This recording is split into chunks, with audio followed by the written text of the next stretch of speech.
Hello and welcome back to the Fit Soul podcast. So excited today. I've got a huge announcement I'm about to make.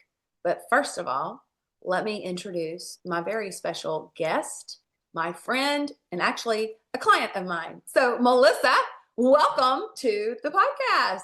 Hi, Amy. Thanks for having me. I'm so happy you're here. Melissa Jean Wright. I should probably announce your whole name. Yeah, that would come later in the It'll bio. come later. It'll come later. So I met Melissa personally, actually at the Worthy Women Summit Mhm. 2025. Yeah, I keep wanting to say last year, but that's actually still this year at the time of recording. technically. Technically, yeah. And we hit it off, and we ended up becoming friends. And also, she hired me to help her with her book launch and high performance coaching and all the things. So I'm so excited because not only am I so proud of you, but you know how I feel about your book. And so we're going to talk about Yes. your book launch today, The Daddy Files. So, okay, so Melissa, before we even jump into this, I have a little bit of an announcement to make. Go for it. Okay, so this is episode 150. Bit Ooh, of a milestone. that's It's yeah, kind of right there. So that's a it's good one. right, yeah. And I am changing the name of this podcast, and that will be announced next podcast. You are the Ooh, last person. You are the last one to be on the Fit Soul podcast ever. I'm honored. I know. I know. I I just got goosebumps. I know. I think I know what that new name of the podcast is, but I've got to still do a little bit more research. As you know, I'm submitting my planner book in, Mhm. and I'm at the point of no more edits. I've got to Ooh, submit it in, and I can't do anything else. Like every time I look at it, did you do this? Every time I look at it, I change something. yes. Every time, like, oh Yeah, no, no, you this could be this. This could be yeah, you finally have to say enough. Nope, can't, because otherwise it would never be done. Exactly. So I'm there, but you know what's funny is the one of the last parts that I have to do is to write the about the author, how to connect with it, all of that. And as I was writing it out, I'm like, but I've been wanting to rebrand my podcast name. And I was like, okay, I've got to do Mm. it. Like before this thing goes into print, it has to be done. Isn't that Yeah, funny? yep. I got to do it. Got nudges. I cannot overthink it. I'm just going to have to go Nope. Yep. Dive in. dive in. That's what we do, and that's what we're going to talk about. What you've done, and just I love that about you. It's just you dove in. You. Oh yeah.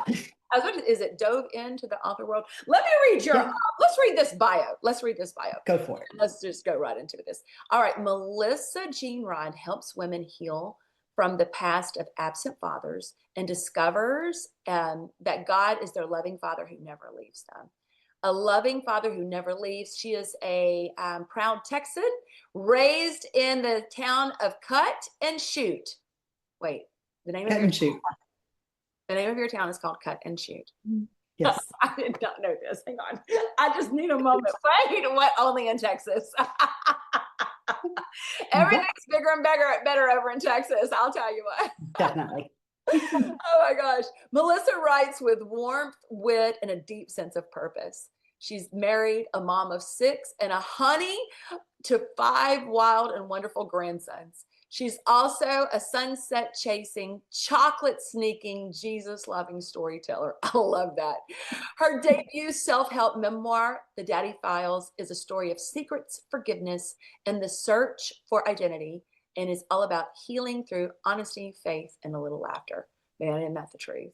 I Oh, love yeah. it. I love it. I love it. I love it. I love it. And I do want to hear why you wrote this book, and then I'm going to tell my very personal experience of having the privilege of being able to have read that manuscript before it came out, and I just had a like, you guys got to go get this book.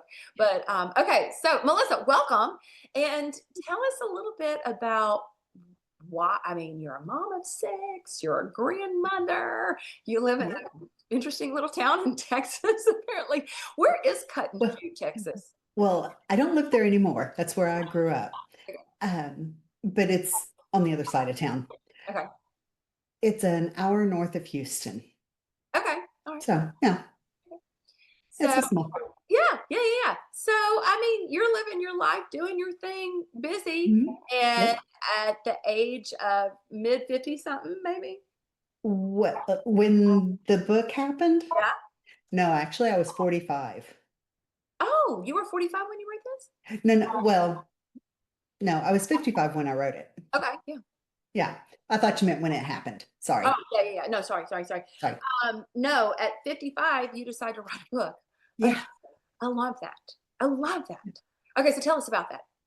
Okay. Well, I didn't know my birth father growing up. And, or wait, do you want me to tell you about the story or do you want me to tell you about writing it? Oh, I want you to tell me why. I want you to tell me about the story after you tell me about why why I wrote it.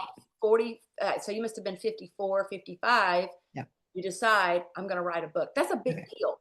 Yeah, Like, it is. before we even get into, I tell you what, yeah, let's do this before we get into the story, because so many of the women that listen to this podcast are leaders.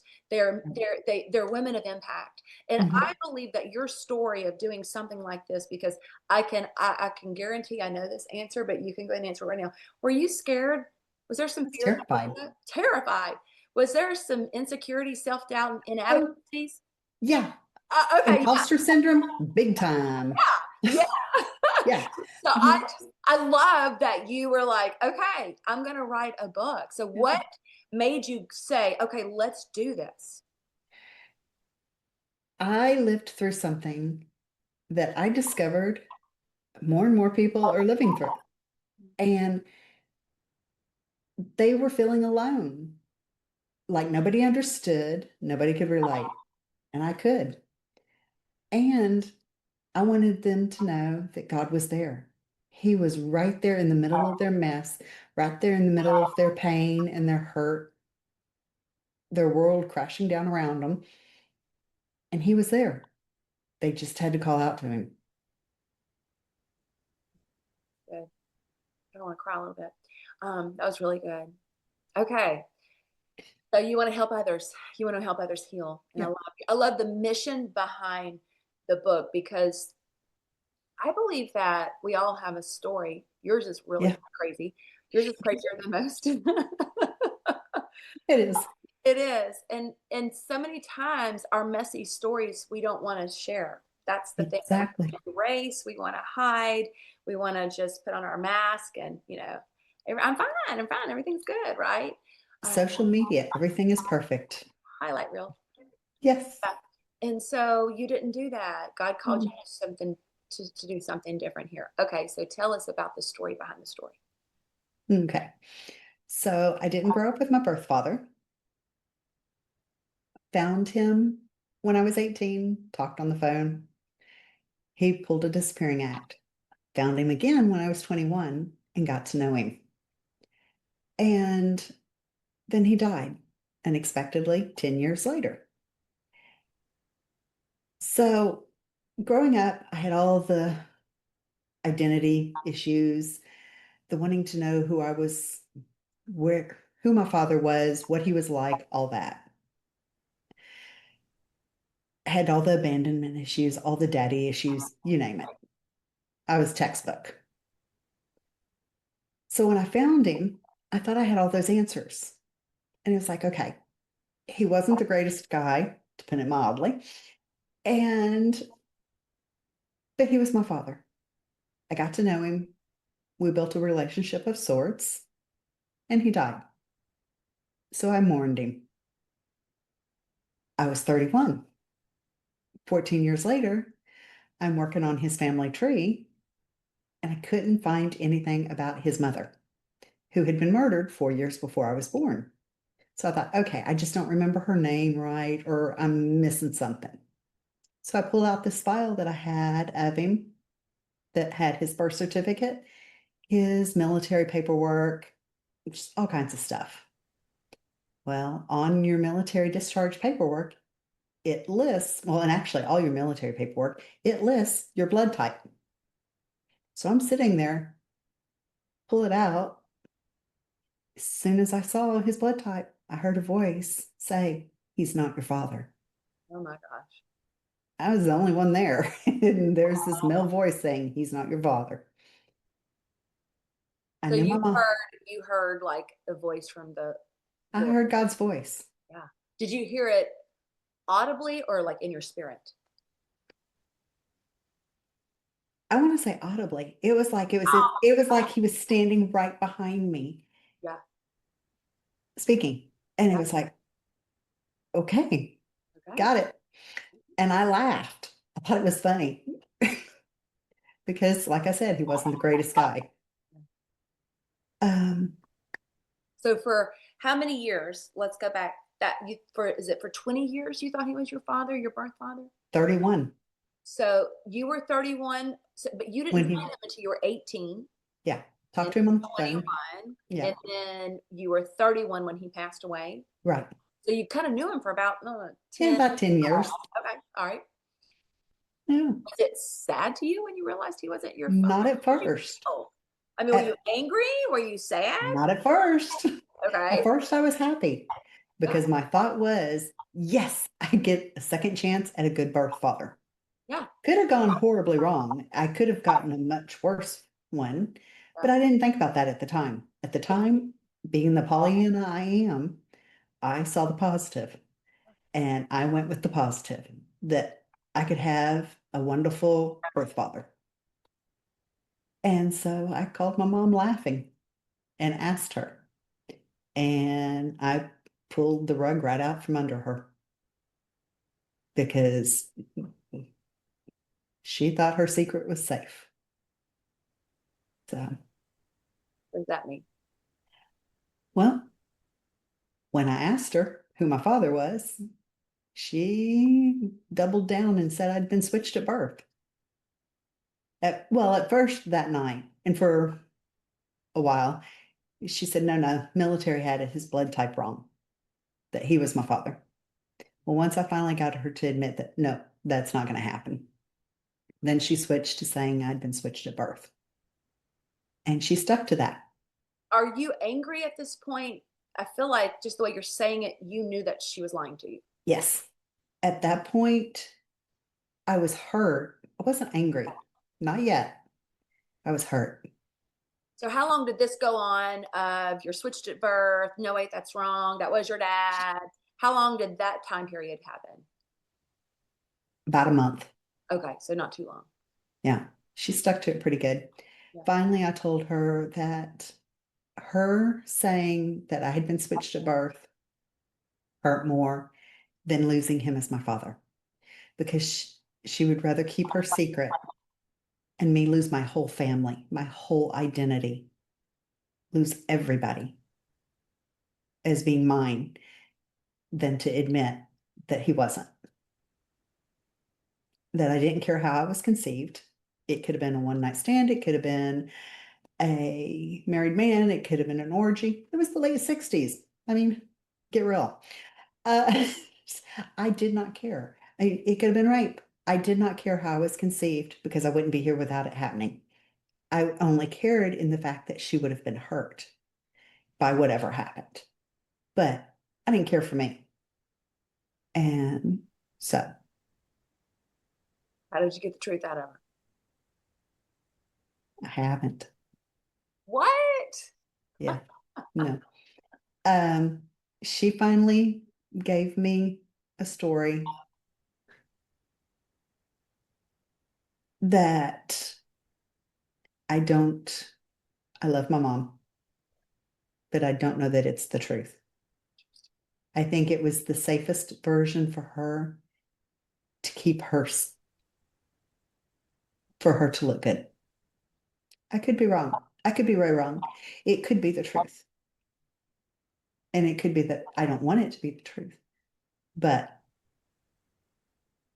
from other things that I have learned since then, I don't think it's the truth. Okay. But So she's my tell it. mom. Yeah, she's your mom. Okay, so you've got a fascinating story. Um, and I shouldn't have said it like that. I had a coach one time. Hang on, let me tell you. I feel like I just like jumped into, okay, that's a really good story. Here's the thing, when you've got a really crazy, dramatic, traumatic story, it's a Ooh, good story, right? yes. Like, I wish it wasn't mine, but it's mine. I'll never forget. I was working with a coach one time and she was amazing. And she was like, there's more to you. What is it? And I'm like, I don't know what you want. And she kind of started pulling out my past. And I'm like, ah, I was on food stamps. I left in the middle of the night on train. I didn't have a car. Like, I was homeless. She was like, what? And anyway, they're both sitting there. Her husband came in. They're like, this is the best story. I'm like, this is a horrible story. What are you talking about? I I feel like always I just joke said that, that to you. I'm sorry. I'm so no, sorry. no, no, you're fine. Because I always joke that my life is better than any soap opera there is, that they are boring. Why would I watch one? Exactly. Exactly. And yours is going to be a great movie for sure. For sure.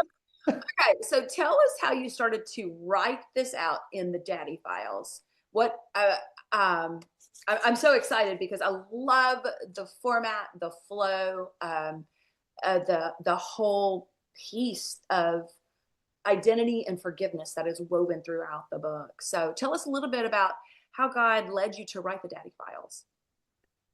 Well, I started meeting people, and as I would share what I was going through, they're like, oh, me too, or they knew somebody. And I was like, okay, this is God. This is God. What do you want me to do with this? And I didn't start taking notes, I- and I didn't journal when I was living it, and I should have. I highly recommend that to everybody. If you're going through something, journal. It helps you process it, and it helps you get it out. And then if you decide you want to write about it, yeah, got your notes. But so that being said, my first draft was very dry, very analytical, very factual. There was no heart, there was no emotion in it. It was very, yeah,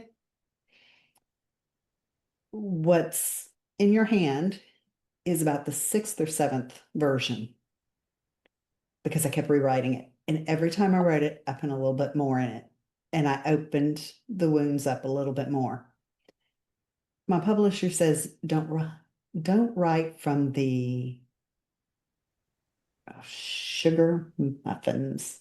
I don't remember how he says it now, but he says to write from the scar, not from the wound. But what I had to do to write it was open that scar up, and I had to bleed a little to, because I had to relive the emotions to get them out on paper. I had to, because I had healed from it, but I had to relive it to a degree so that people could relate, so they could understand what I had felt. So it was hard. And I had a couple of realizations while I was writing it.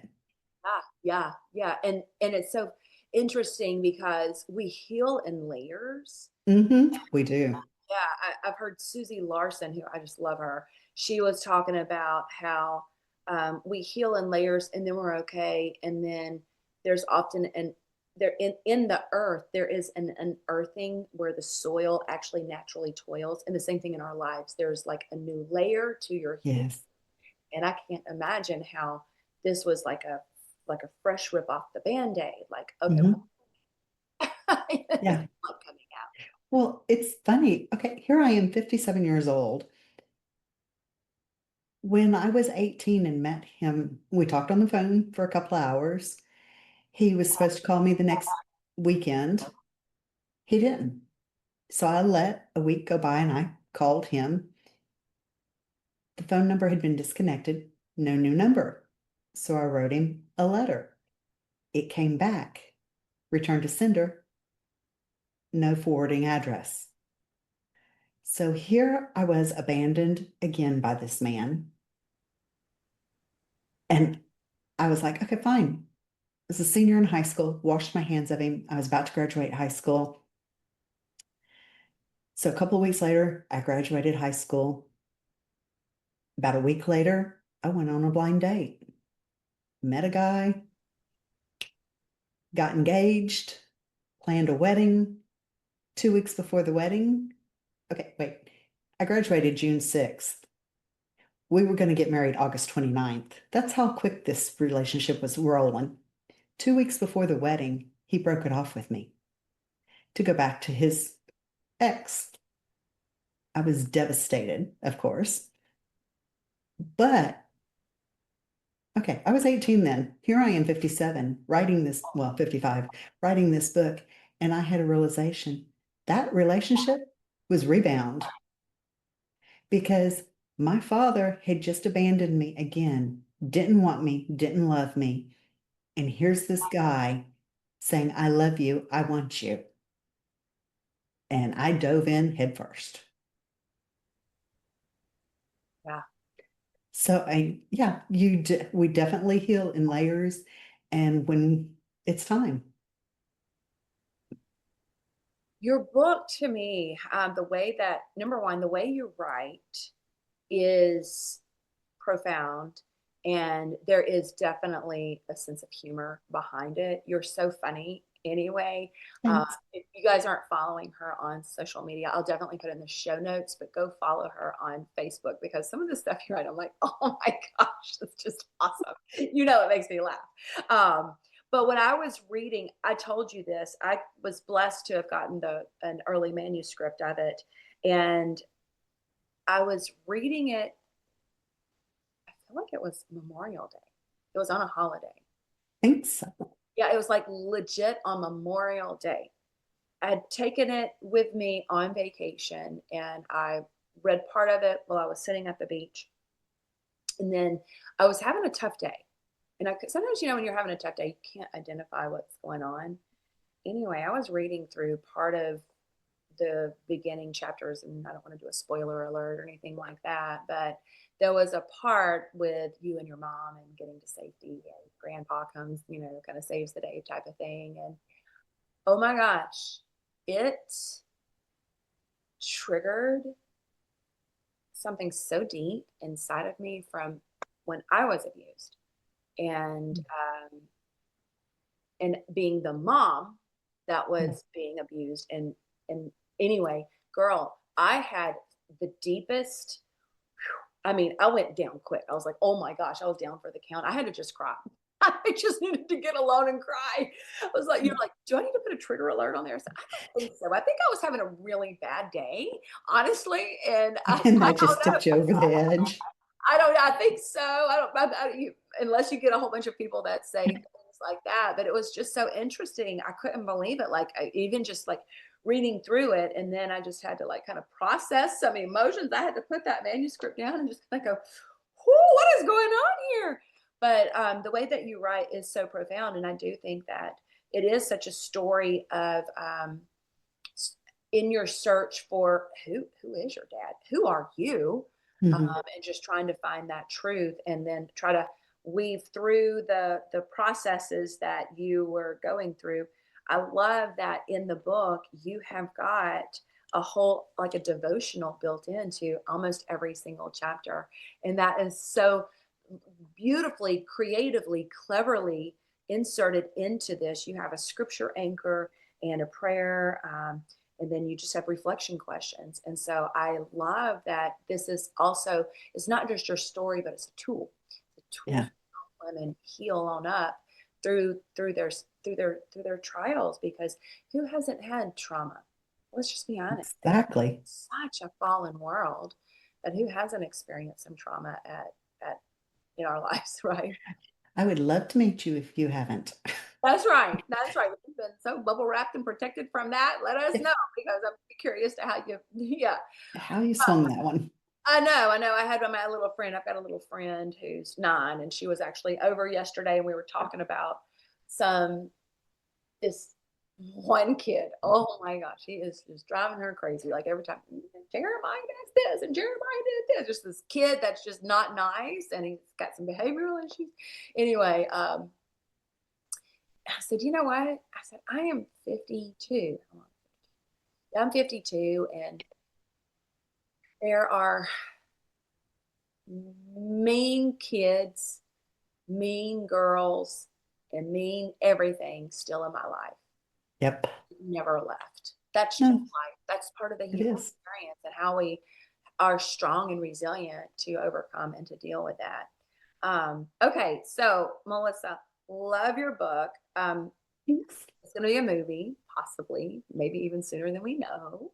That would be nice. Nice. It's so it's so tell people a little bit about like kind of like what to expect when they read your book and where they can get it and all the things. Ooh, what to expect? I needed a seatbelt on when I was reading it. Like I wasn't expecting that trigger response. I had a guttural response. Like I was like, it was so deep and it was just like, oh. So what do people expect while you take them on this roller coaster ride in the Daddy Files? Well, it's a roller coaster, that's for sure. Um, you're going to get it all. You're going to get stories from the time, well, from before I was created, all through my life. Um, how I met my husband, a story about my oldest two sons. I mean, you're going to get it all. But through it, you're going to laugh and cry, and hopefully you'll draw closer to God. And if you don't know him, hopefully you'll meet him. Love it. I love it. I'm so proud of you. I am so proud of you. You overcame the fear, the insecurity, the imposter syndrome, the self-doubt, and you did the darn thing. Yeah. I went from And being a stay-at-home mom who thought she was nothing to a published author. a published author. I mean, for all of you stay-at-home moms and you've been home raising your children, that's the best job Yes, in it the is. entire world. But if you think that that's all that there is because you haven't built a career, Oh, let me no. tell you, that's the biggest lie. Like, I think Exactly. half is your best half. Let's go, baby. You got a little more free time. You've got Yes. wisdom, experience, Oh, and yeah. clarity around that calling. So super excited about this. And listen, this is the first of, I would say probably many from you because I already know you're birthing more things in real Yes. time. Like, Yeah. Yeah, I am. yeah, you're birthing things in real time. You guys are going to love this book. Melissa is hilarious. Like there's some parts that are so funny and she'll take you on a roller coaster ride. In this book, you're going to see yourself, even if your story is not as crazy as hers, but there will be parts that you're going to be able to relate. So I highly encourage you, grab that book and they can order it off at Amazon. Where all can they get it? Amazon, Barnes and Noble, and Walmart all sell it online Perfect. Okay. Well, we'll definitely put all of or this, my website, which is Melissa Jean Jean Rod. Rudd. Okay. We'll put all of that in the show notes. And okay, well, girl, I'm so proud of you. So excited for you, and I appreciate you. I'm going to ask you one last question Go here ahead. before we get off. I love to ask my guests. Tell me, what does it mean to walk worthy to you? Ooh, that's a deep one. To walk worthy, to strive to be like Jesus, That's it.